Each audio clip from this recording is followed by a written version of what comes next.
Hi, welcome to New College and to the Criminology Department on Queen's Drive. I'm one of 3 criminology teachers. We're all specialists with experience working in the field and also qualifications in criminology. Today I'd like to take you through what we would have done if we could have met all together and talk to you a little bit about what criminology is and why students take it, and give you a flavour of the sorts of things that we might study. So today we're going to look at and understand the difference between crime and deviant behaviour. What makes a criminal? They don't really look like the image that you've got on your screen. Well, criminology, it's all about crime. It's about why people commit crime, who commits crime, and it's a study, as you can see on the slide there, of the criminal justice system and the penal system. What does that mean? It means, how do we know that someone has committed a crime? So forensics and investigation techniques. And we'll also look at what do we do with those people who have committed crime. Does prison work as a method of punishment, or is it just a really expensive way of making bad people worse? Typically, students who take this course will take it with 2 other A-levels from the humanities, the social science, or the law pathways. The most popular options are criminology, sociology, and psychology, but the choices very much are yours. Students who take criminology in terms of employment and opportunities will often go on to look at a career in perhaps the police force or law enforcement. They might perhaps look at forensics, they might perhaps look at social work and understand the prison service, probation, etc. This course requires you to have met the college entrance requirements to join us, and also to have got a 4 or a C at GCSE in maths and science and a 5 in English language. When we study criminology then, we're looking at a vocational A-level. Our vocational A-level means that it's a very practically orientated course. The assessments are also split out in 4 ways, so you never do it all at the end. In January of each of your 2 years of this course, you'll take a controlled assessment, and in June, you'll take an exam in each year. So let's talk a little bit about crime. Have a look at what you've got here in front of you, and there's a pack that accompanies this that you can download too. Can you think of TV shows that relate to crime and what you might have watched on TV? In class, we've been talking about Honour. Some of you may have seen that on ITV, and Des. And most of us have seen crime shows. In fact, about 30% of TV programming or newspapers cover crime. But it's the awful crimes that we see. That terrible tragedy in France recently of the teacher that was beheaded. Those are the sorts of crimes that the media focus on. But they give us an artificial view of what crime is really like. In fact, our likelihood of being a victim of crime is quite low. It's 15%. And the kind of crimes that we're more likely to experience won't be the awful crimes. It's the more kind of everyday crimes, your mobile phone being stolen. So what is crime? How do we understand what kind of crimes are out there? That's something that we can have a look at. When we're looking at crime data then, this is taken from the Office for National Statistics and the Crime Survey of England and Wales. And you can see there's a bump around 1990. As you go through, if you look at your data, 92, 96, but follow that, once it's done a little hill, it goes gradually down. So what we know is that we perceive as a nation that we are more likely to be a victim of crime than we are. And this is known as the crime complex. And maybe it's because we watch so many TV shows about these kinds of things, something we investigate in our course. So today, let's have a look at what crime is. We've got quite a lengthy definition here on your screen. Just take a minute to have a read of it. Don't worry if some of the words are a bit tricky. In class, we'd explain this together.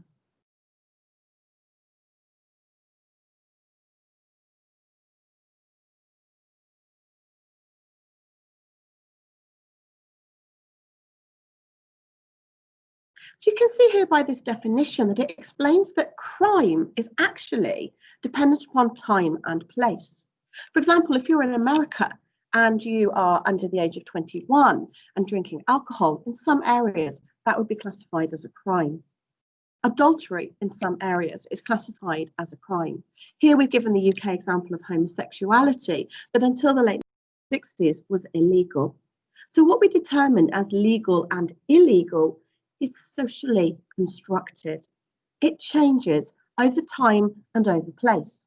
40 years ago, nobody talked about cybercrime and cyber stalking. Now we've all got mobile phones. That crime happens, so the legal system responds to it. And at the end of our session, I'm going to show you a quick clip from someone from the Open University who talks to us about what crime is like. So we have a legal definition of crime, and some students will take this course in the legal pathway. Actus rea is the physical act of doing a crime, hurting somebody. Mens rea is deciding that you're going to do it. So sometimes people in a moment of passion will make a huge mistake. They'll have actus rea, they'll have done it, but they haven't thought it through. And sentencing might be more lenient because, but if it's calculated and it's deliberate, like stalking, then you've got mens rea and you've also got actus rea. So crime is dependent upon, let's have a look at our bullet points there, time, place, the situation that you're in, and the culture. If it's a very religious culture, if it's a Western culture, if it's, for example, a Muslim culture.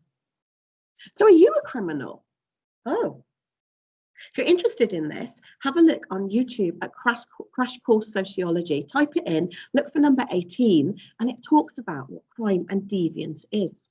Have a look at the list that you've got in front of you. Have you ever travelled in a car without a seatbelt? Well, that's a crime, but it's not really up there with murder, is it? It seems more a naughty activity, a deviant activity. You purchased alcohol under the age of 18. Refuse to participate in an activity at school. That's not illegal, but it is deviant. Worn your uniform in a non-orthodox way. That's deviant. It's not a crime. So if you look at some of those things, some of them are illegal, some of them are both deviant and illegal, and some of them are just deviant. Let's look at this definition. Deviance means that we break a norm, a normal activity, running down the street shouting after a friend. It's not the end of the world, but it's deviant, it's noisy. Running after a friend and hurting them, clearly that's crime. So societies establish some norms as laws, as you can see on the PowerPoint there, and that varies between culture and time and place. Thank you for joining me today. Have a quick think about this. What is crime? Is graffiti a crime as we finish today? Banksy's art.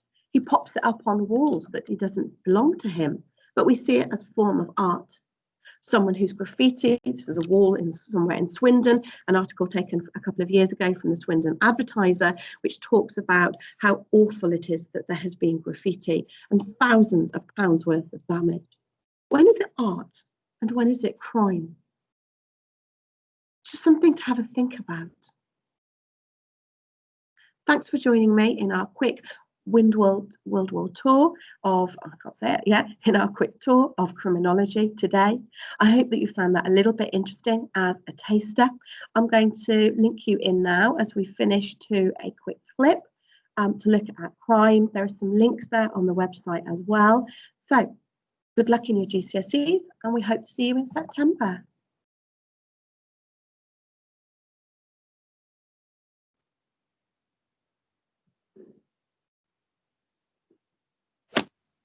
A crime is an essentially contested concept. So it's something where there is no universally agreed definition of what a crime is. However, the most straightforward way of thinking about crime is to look at it in terms of a legalistic perspective.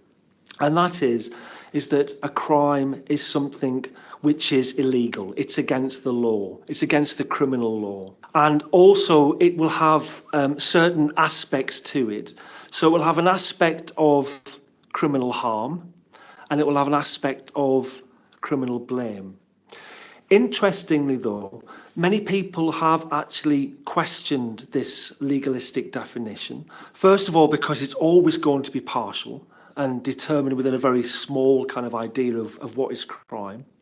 If something isn't illegal, then albeit we might see it as wrong or problematic or harmful, but it's not going to actually be something which we can define as a crime. So many people have looked to unpack that legal definition, have questioned the very notions of what is and what isn't criminal harm, and have also questioned notions around criminal blame and both the strengths and weaknesses of that side of things. Some people have even gone as far to say that a crime is a statist category, i.e. that is defined by the state, and it's infused with certain interests, ideas and power relations which reflect the interests of the powerful. It reflects the interests of those who have something to lose in society, where it does not necessarily reflect the interests of those who are powerless or those at the bottom end of society.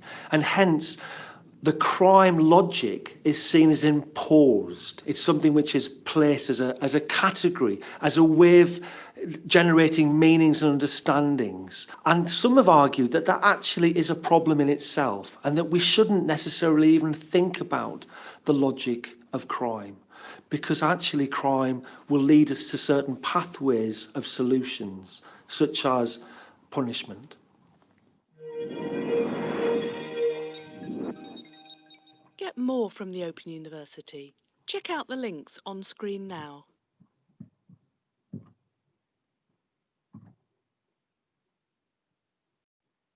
Thanks for joining us. Good luck in your GCSEs. If you have any questions, just get in contact with the college. The phone number is 01793 611 470, and Schools Liaison will be able to help you and put you forward to me. Bye.